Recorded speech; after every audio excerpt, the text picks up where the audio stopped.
আমি শরীফ আল হাসান আজকে এসএসসির সাধারণ গণিতের নবম অধ্যায় ত্রিকোণমিতিক অনুপাত এর বিভিন্ন মান ত্রিকোণমিতির বিভিন্ন মান কিভাবে নির্ণয় করতে হয় তা আমি আজকে খুব সুন্দরভাবে খুব টেকনিক্যালি ভাবে আমি এটা বোঝানোর চেষ্টা করব। সো আপনারা একটু খেয়াল করেন, আমার বোর্ডে মোট 6টি অনুপাতের মান দেওয়া আছে। এই 6টি অনুপাত থেকে আপনার পরীক্ষাতে প্রশ্ন আসবে এবং এই অনুপাতগুলো আপনাকে মাস্ট বি মুখস্থ রাখতে হবে। যদি আপনি এই অনুপাতগুলা মাস্ট বি মুখস্থ করতে না পারেন তাহলে আপনার অঙ্ক হবে না, আপনি অঙ্কতে এগিয়ে যেতে পারবেন না। আপনাকে এই ছকটা অবশ্যই ত্রিকোণমিতিক করতে গেলে মুখস্থ রাখতে হবে। তো এই ছকটা আপনার বইয়ে আছে, কিন্তু বইয়ের থেকে কোনো লাভ নাই। যদি আমার মাথায় না থাকে তাহলে সে জিনিসটা কি আমার লাভ আছে? আমার মাথায় থাকতে হবে, আমার বইয়ে থেকে লাভ নাই। সেজন্য আমরা এইটা খুব টেকনিক্যালি করার চেষ্টা করব এবং মনে রাখার চেষ্টা করব যেন আমাদের খুব ইজিলিভাবে এই ত্রিকোণমিতিক অনুপাতের মানগুলা মুখস্থ থাকে। তো আমি এইটাতে জাস্ট 6টি অনুপাত থাকে আমাদের কি ত্রিকোণমিতিক অনুপাতে, কিন্তু এই 6টি অনুপাতের ভিতরে জাস্ট 2টি অনুপাতের মান মুখস্থ রাখলে আপনার 6টি অনুপাতের মানই আপনার মুখস্থ হয়ে যাবে।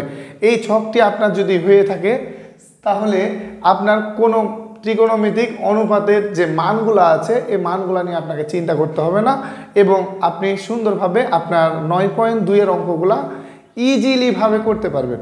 সো একটু খেয়াল করেন যে আমি জাস্ট সাইন থিটা এবং ট্যান থিটা অর্থাৎ সাইন আর ট্যান এর দুইটার মান আমি দিয়েছি এবং বাকি 4টা অর্থাৎ একটা কসের মান, একটা হচ্ছে কটের মান, সেকের মান আর কোসেকের মান, এই বাকি 4টা আমি দিইনি। এই বাকি 4টা আমি দিইনি, জাস্ট 2টা দিয়েছি। এই 2টা থেকেই কিন্তু আপনার সমস্ত কিছু হয়ে যাবে, জাস্ট আপনাকে 2টা মুখস্থ রাখতে হবে। সো আমরা একটু ট্রাই করি যে আমাদের সাইন 0 ডিগ্রির মান দেওয়া আছে 0, সাইন 0 ডিগ্রির মান দেওয়া আছে 0, সাইন 30 ডিগ্রির মান দেওয়া আছে 1/2, সাইন 30 ডিগ্রির মান আছে 1/2, সাইন 45 ডিগ্রি অর্থাৎ 45 ডিগ্রির মান দেওয়া আছে 1/√2, সাইন 60 ডিগ্রির মান দেওয়া আছে √3/2, সাইন 90 ডিগ্রির মান দেওয়া আছে 1। এই অনুপাতটা আপনাকে মুখস্থ রাখতে হবে এবং মুখস্থ রাখার পরে আপনাকে দেখতে হবে যে জানতে হবে যে সাইনের উল্টা হচ্ছে কস, সাইনের উল্টা কি কস, সাইনের উল্টা কস। সেজন্য আপনাদের উল্টাভাবে আপনি বসিয়ে দিবেন, তাহলে আপনার মান মুখস্থ হয়ে যাবে। অর্থাৎ সাইনের সমস্ত মান যদি আপনি মুখস্থ রাখেন তাহলে আপনার কসের মান চলে আসবে। কিভাবে আসবে? উল্টাভাবে চলে আসবে। অর্থাৎ 90 ডিগ্রির মান ছিল এখানে 1, সাইন 90 ডিগ্রির মান ছিল 1, এখানে 90 ডিগ্রির মান এখানে চলে আসবে 0তে, তাহলে 1।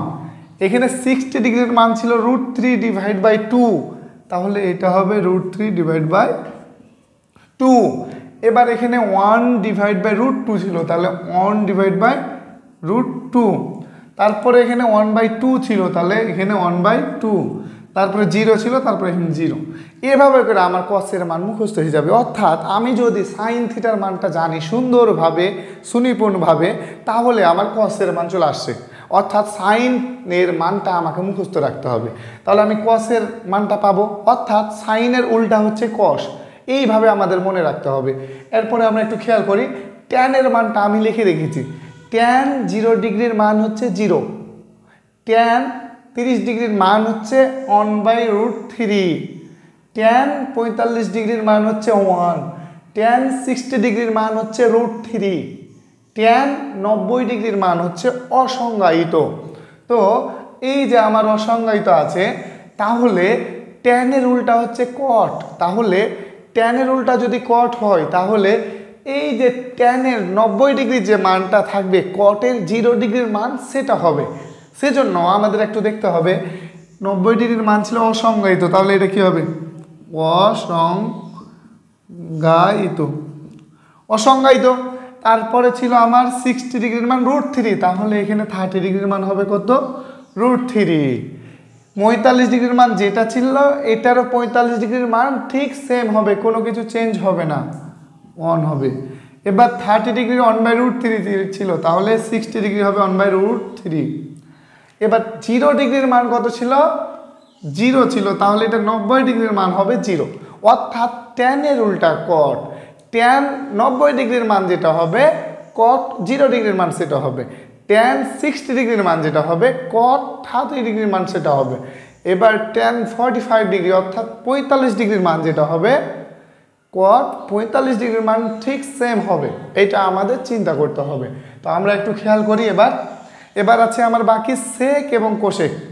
sec এবং cosec এই দুইটা আমাকে করতে গেলে আমার একটা মাথায় রাখতে হবে একটা জিনিস, যে আমার সেকের মান হচ্ছে সাইনের 90 ডিগ্রির উল্টা থেকে পরস্পর আসতে থাকবে, অর্থাৎ সেকের মান হবে আমার সাইনের 90 ডিগ্রি থেকে উল্টা। অর্থাৎ আমরা উল্টা করে কি পাচ্ছি আমরা একটু বুঝে নিই, তাহলে আমাদের ভালো হবে। সেক 0 ডিগ্রির মান হবে সাইন 90 ডিগ্রির মানের উল্টা করে দেবো আমরা। তাহলে এখানে সাইন 90 ডিগ্রির মান কত?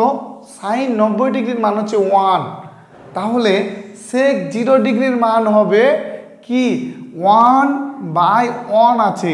এখানে কত আছে? 90 ডিগ্রির মানটা আছে 1/1 আছে, নিচে কিছু না থাকলে 1 থাকে, তাহলে এটাকে উল্টালে কি হয়? 1/1ই হচ্ছে না? উল্টালে কি হচ্ছে? 1/1ই হচ্ছে না? তাহলে 1/1 মানে কত? 1। তাহলে সেক 0 ডিগ্রির মান কত হবে? 1 হবে। অর্থাৎ আমরা উল্টে দিব, উল্টা করে যেটা পাবো। তাহলে আমরা একটু খেয়াল করি যে এখানে সাইন 60 ডিগ্রির মান আছে √3/2, তাহলে এই √3/2টাকে যদি আমি উল্টিয়ে দিই তাহলে কি আসবে?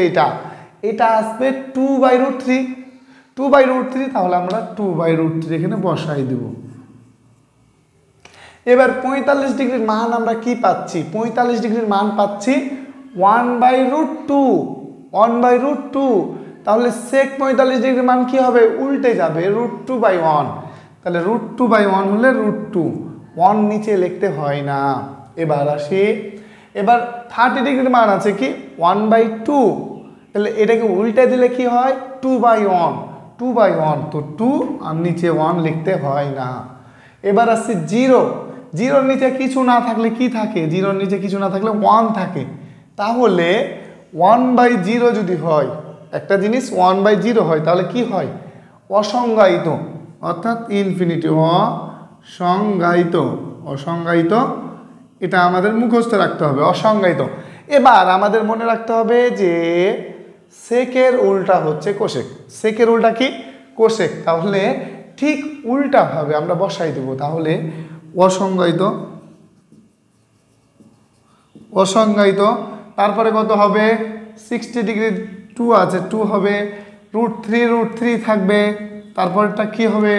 2/√3 হবে, তারপর একটা 1 আছে, 1 হবে। এভাবে করে আমার প্রত্যেকটি কলাম আমরা পূর্ণ করলাম। কিভাবে? এটা আপনারা দেখলেন, এবং এইভাবে আপনাদের পরীক্ষাতে মনে রাখতে হবে। এবং যদি আপনি 2টা অনুপাত মনে রাখেন তাহলে আপনার সমস্ত অনুপাত মুখস্থ হয়ে যাবে, এবং আপনি অনুপাত ছাড়া কিন্তু অঙ্ক করতে পারবেন না। অবশ্যই আপনাকে অনুপাত লাগবে। আর একটা কথা মনে রাখবেন, আপনার যদিও বইয়ে থাকে এইগুলা, কিন্তু আপনার মাথায় না থাকলে আপনার কাজে দিবে না। সেজন্য আপনার মাথায় রাখতে হবে, আপনার বইয়ে থাকলে হবে না। এজন্য আপনাকে অবশ্যই এটা মুখস্থ করতে হবে, এবং আমি টেকনিক অনুসারে আপনাদের বুঝালাম, এবং সে অনুযায়ী যদি আপনারা মুখস্থ করেন তাহলে আপনাদের খুব ইজি হয়ে যাবে এবং আপনার মাথায় থাকবে ইনশাআল্লাহ।